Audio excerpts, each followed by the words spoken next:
I have made what is arguably my most cottagecore garment to date, an Edwardian era corset cover. I know some of you are thinking, but what about the plaid pinafore from last Yule? And you have a point. However, while the outfit has its cottagecore elements, it also draws heavily from a goth punk aesthetic. The corset cover, on the other hand, well, what is a corset cover for, you might ask? Well, we put the chemise under the corset to keep us from chafing and to provide a barrier against oils or perspiration from our body so we don't have to wash the corset too often. Corsets don't always sit flush to the body and sometimes leave a ridge. Sort of like the ridge of a bra strap or a panty line if you're into tight leggings and haven't yet discovered the wonder that is the thong. But floss has its privileges. The corset cover sits between your blouse and your corset to soften that ridge. Edwardian corset covers can go a little farther than that. However, if you're not particularly stacked or need a little extra help getting that pigeon breast silhouette that was popular during the era, you can add ruffles or other padding to the corset cover to puff out your blouse to suit the style. Why worry about your natural pear shape when you can just add more fabric? It sounds weird now, but it's really just like putting a floofy tank underneath your shirt.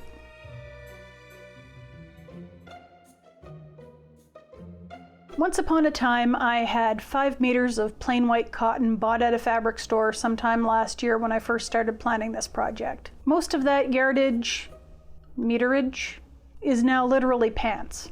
French drawers to be precise.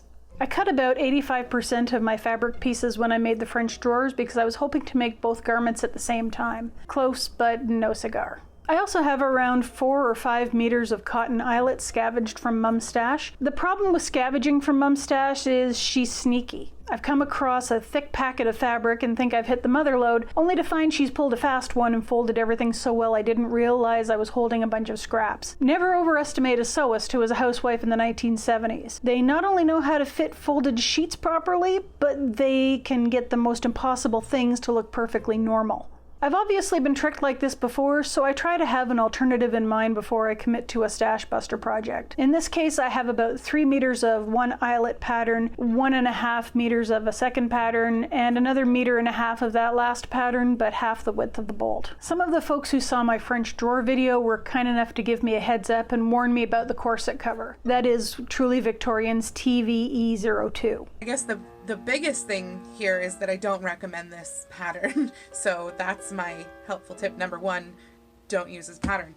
Other costumers have had fit issues with the pattern for both the ruffled version and the evening version. So I pinned the back and fronts together so I could do a fitting and adjusted the shoulders right off the bat. My original plan was to cut the facings from plain cotton and make ruffles out of the eyelet. I've had some time to reconsider that idea. I cut a new set of facings from the eyelet fabric so it's a little more fancy. In this pattern, the facings are turned out to the right side of the garment rather than tucked behind. Then I inserted a little of the leftover trim from my drawers under the edge to make it that much more bougie. I decided to not go for the overly ruffled front. The ruffles are optional and I don't think I need to be poofing out that much.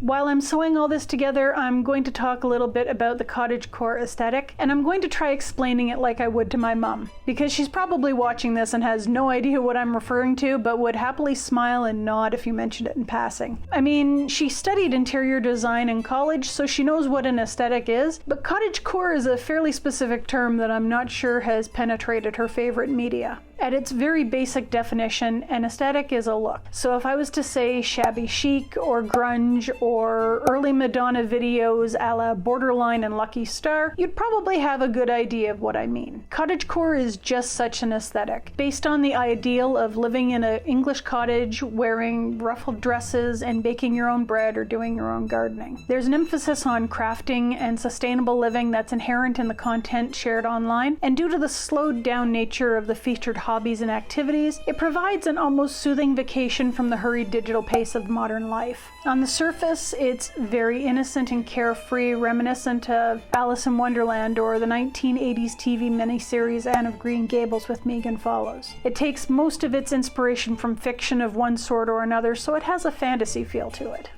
And that fantastical feeling is very important to the aesthetic, I feel. Because in reality, gardening is actual physical labor. In reality, bread doesn't brown perfectly even on top. In reality, most people can't afford or fit into fancy linen dresses or take the day off to run through a field like Melissa Gilbert as Laura Ingalls in TV's version of Little House on the Prairie. Even better to remember to bring a tripod and a camera or a whole photographer with them. I'd wager that many of the folks who enjoy cottagecore content do so because they can't leave their urban or suburban home. The aesthetic makes for a good escape. And that's probably about as deep as we need to go, because otherwise you can easily lose 3 days of work to meticulously researching art history, Victorian romanticism, irony, and the class divide because for some reason a video rubbed you the wrong way. I wish I was joking. The thing is, the farther I dug into the subject, the more frustrated I became. On its own, as an aesthetic, it's perfectly a-okay. Spend some time on YouTube learning how to tweak your photography skills, and you can take some fabulous pictures with your cell phone camera of inexpensive hobbies you're already doing as a matter of relaxation and self-care. That's absolutely wonderful. Sit there enjoying the lovely pictures or aesthetically pleasing videos until the cows come home if that's what brings you comfort. I can even understand clothing companies wanting to cash in on the popularity of the aesthetic. I really can, because there are going to be folks who want to dress cottagecore. We see that already in Costube with multiple outfits spanning multiple creators. These days you can't go to a Costube channel without hearing the words cottagecore, linen, and dress at least once. That is if they're not into dark academia, which is its own can of worms. The problems start to come in when cliques form. And the earlier those cliques form and the more popular or elite they are, the more they're seen as the arbiters of what is and is not enough in order to participate in or enjoy the aesthetic, which has then become a subculture.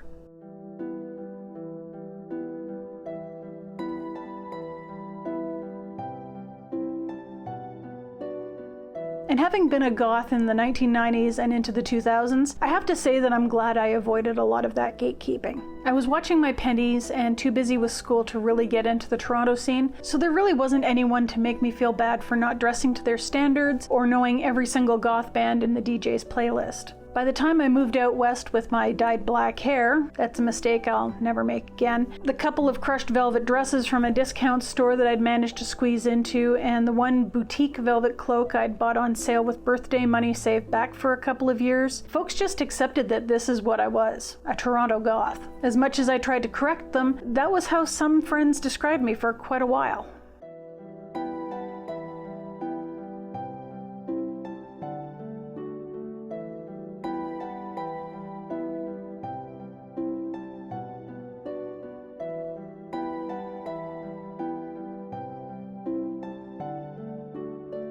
The Costube community has tried really hard to make sure that costuming is as accessible as possible. We try to safeguard against gatekeeping wherever we can, so that's what I want to support and foster. I've tried to source linen, and depending on where you buy it, that stuff is expensive. If all you can afford is poly cotton, use poly cotton. If you thrifted a dress and want to tack some lace on it from a sale at Michael's, I think that's awesome.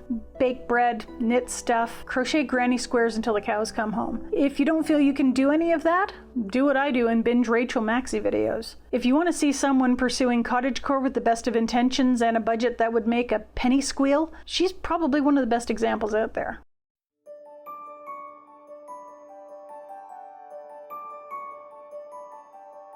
Sometimes simple is best, and this corset cover seems to fit quite nicely if I do say so myself. I'm going to be honest, after noting where the shoulders should be seamed, this corset cover went together pretty easily. I just followed the directions. I've been doing a lot of that lately.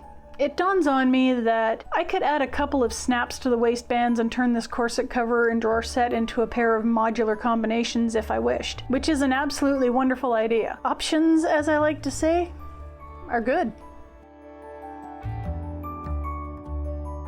Best of all, my Cottagecore Edwardian underwear is actually pretty light and comfortable, which is really quite useful with the weather we've been having. But I'm not sure Cottagecore is 100% my thing. I've checked out Witchcore, which is closer. Is there such a thing as cronecore? Because if there isn't, there should be. Maybe I should check that out.